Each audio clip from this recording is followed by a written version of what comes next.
kenapa harus menggunakan segitu banyak polisi? Dan yang kedua, kenapa harus terjadi the excessive of power by police? Ini menjadi satu pertanyaan besar. Artinya kewenangan berlebihan ini kan sudah ditontonkan di masyarakat, yang mana polisi menjalankan 3 fungsi sekaligus, fungsi sebagai penegak hukum, sekaligus fungsi sebagai eksekutor, ya, dan yang ketiga fungsi sebagai pengadil. Sangat berbahaya. Jadi saya yakin Kapolda bertindak sedemikian dahsyat itu pasti ada kekuatan besar, minimal itu perintahnya Ganjar.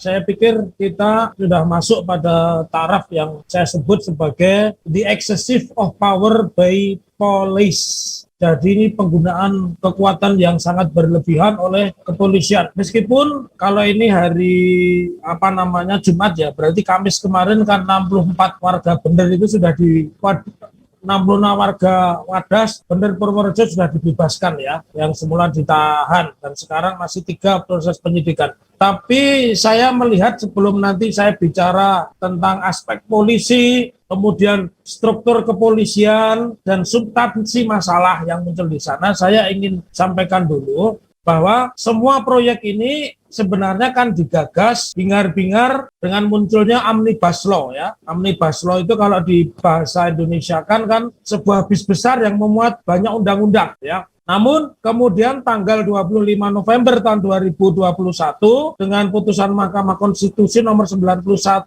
PUU garing Romawi 11 garing 2021 disebutkan bahwa Omnibus Law itu inkonstitusional bersyarat untuk waktu 2 tahun. Oleh karena itu, kalau saya melihat sebenarnya ini off stay dulu ya. Off stay dulu itu artinya berhenti dulu ya. Artinya tidak ngapa-ngapain dulu. Karena kalau saya melihat munculnya izin penetapan lokasi yang disampaikan oleh Gubernur Ganjar itu tanpa proses ulang. Harusnya dengan putusan Mahkamah Konstitusi itu juga off stay dulu. Kita bisa lihat di situ misalnya melanggar Undang-Undang Nomor 2 2012 tentang pengadaan tanah bagi pembangunan demi kepentingan umum. Kemudian melanggar Undang-Undang Nomor 11 2022 tentang Cipta Kerja. Semuanya berangkat dari Omnibus Law. Undang-Undang Nomor 30 tahun 2014 tentang administrasi pemerintahan dan PP Nomor 19 tahun 2021 tentang penyelenggaraan pengadaan tanah bagi pembangunan demi kepentingan umum.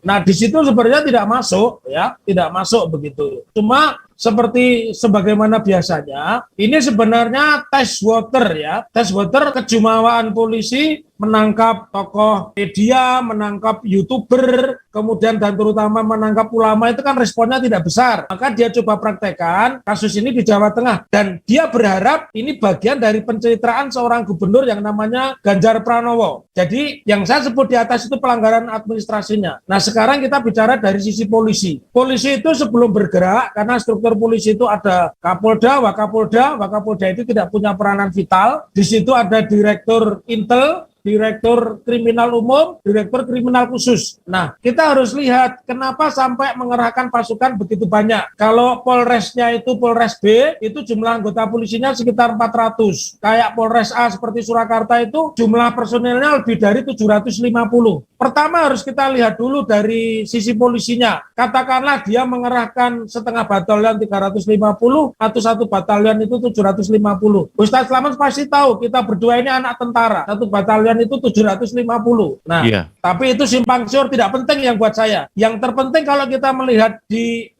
media sosial dan media online, karena mohon maaf, media cetak itu sudah masyarakat tidak percaya, dijual pun tidak laku, ya. Maka kenapa harus menggunakan segitu banyak polisi? Dan yang kedua, kenapa harus terjadi the excessive of power by police? Ini menjadi satu pertanyaan besar. Artinya kewenangan berlebihan ini kan sudah ditontonkan di masyarakat. Terbukti di rumah diseret-seret. Ada mahasiswa atau siapa sih warga yang sampai bajunya dicopot, bahkan tinggal celana pendek, ya. Kemudian ada anak kecil, ada anak orang tua ditangkap. Dan video-video itu akhirnya diunggah dan di take down. Tetapi nampaknya Kapolda dan terutama Ganjar nyiut calinya juga. Nyiut calinya apa? Karena eskalasi ini akan menjaga dan meruntuhkan popularitas dia. Karena itu Ganjar menghendaki Kapolda untuk mengendalikan pasukannya dengan cara membebaskan, membuat pernyataan itu, ya. Nah, kita lihat, saya hanya mempertanyakan kenapa ini seperti sebuah sengketa yang sudah diputus oleh pengadilan dan kemudian desa itu dinyatakan bersalah,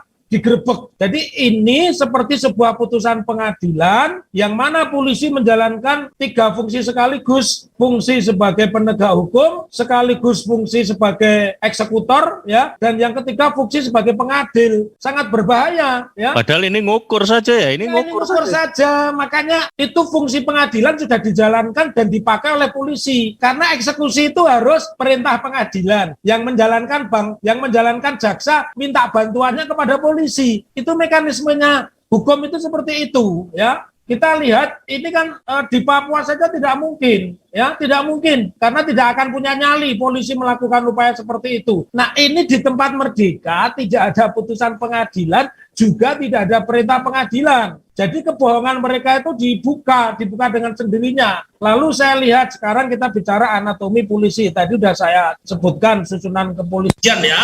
Di situ yang terpenting sebelum menggebuk personel kriminal, apakah semua itu di bawah komando kriminal, ya. Apakah itu pasukan BRIMOB dan seterusnya. Ada pasukan intel lebih dulu. Jadi Polda itu didukung oleh 2 orang. Pembisiknya itu adalah intel, penggebuknya itu Bareskrim. Pasukannya banyak Bareskrim itu, salah satunya BRIMOB, ya. Polisi itu kan strukturnya seperti itu. Nah, pertanyaan saya sebagai orang yang belajar ilmu kriminologi, sebelum polisi kriminal atau reserse ini diturunkan untuk mengepung, biasanya ada laporan intel dulu. Laporan intel ini, oh bagus Pak, bisa dilakukan satu penurunan pengiriman pasukan Pak, misalnya seperti itu. Atau bahkan tidak perlu Pak, cukup dikirim kasat-kasat misalnya, atau pasukannya tidak perlu sebanyak itu gitu. Jadi saya yakin Kapolda bertindak sedemikian dahsyat itu pasti ada kekuatan besar, minimal itu perintahnya Ganjar, ya. Karena tidak mungkin polisi mengerahkan pasukan begitu banyak,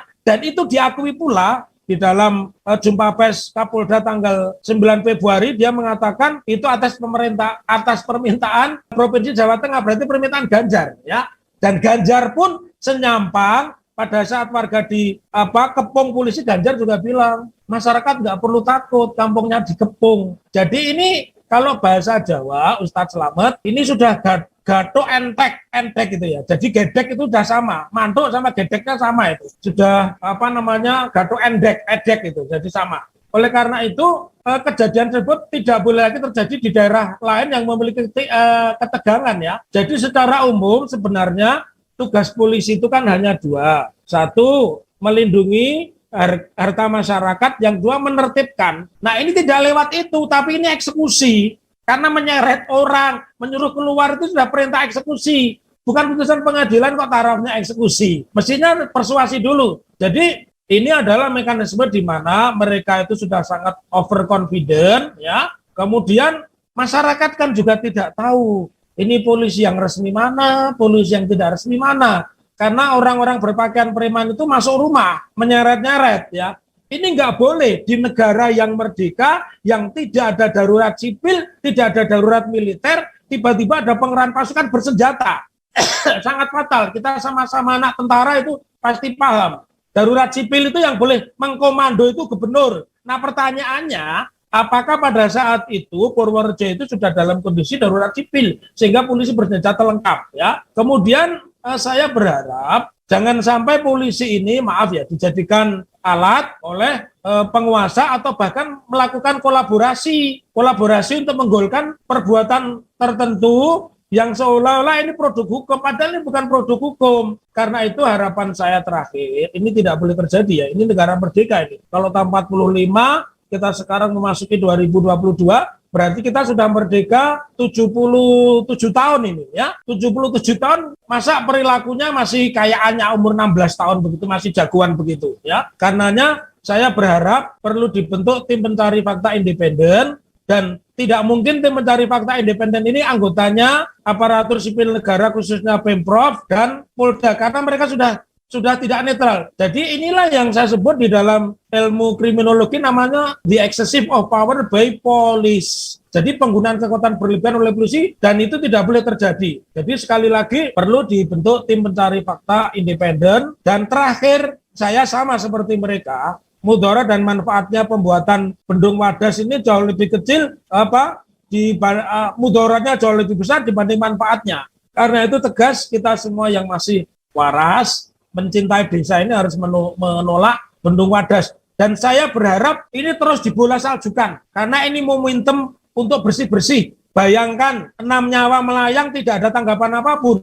Ini penangkapan mengerahkan entah itu ratusan atau ribuan, tapi itu tetap namanya the excessive of power by police. Dan itu tidak bisa dibenarkan. Begitu Ustaz Slamet. Iya, Pak. Assalamualaikum warahmatullahi wabarakatuh. Waalaikumsalam warahmatullahi wabarakatuh.